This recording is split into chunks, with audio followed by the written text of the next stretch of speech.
জীবনে যাই হয়ে যাক না কেন কখনো হতাশ হবেন না। মনে রাখবেন আল্লাহ আপনার রব, আল্লাহ আপনার সাথে আছেন ইনশাআল্লাহ।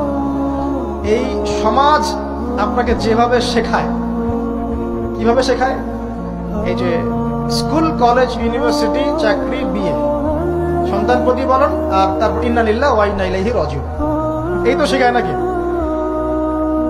সবসময় মনে রাখবেন যে আল্লাহ রাব্বুল আলামিনের পরিকল্পনাই আপনার উপরে সবচেয়ে বেশি অগ্রাধিকার যোগ্য, সমাজের পরিকল্পনা নয়।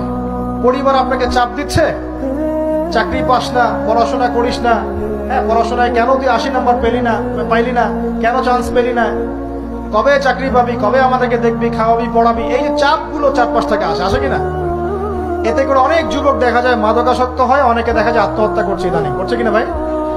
এই শব্দটা থেকে আমি এই পয়েন্টটা আজকে লিখেছিলাম যে ভুলেও আল্লাহর প্রতি বিশ্বাস এবং তাওয়াক্কুল হারাবেন না।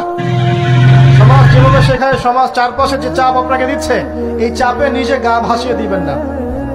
আপনি আল্লাহর কাছে দোয়া করবেন, আল্লাহর কাছে পথ চেয়ে নিবেন এবং আল্লাহর প্রতি তাওয়াক্কুল ভরসা করবেন, কখনো আত্মহত্যার পথ বেছে নিবেন।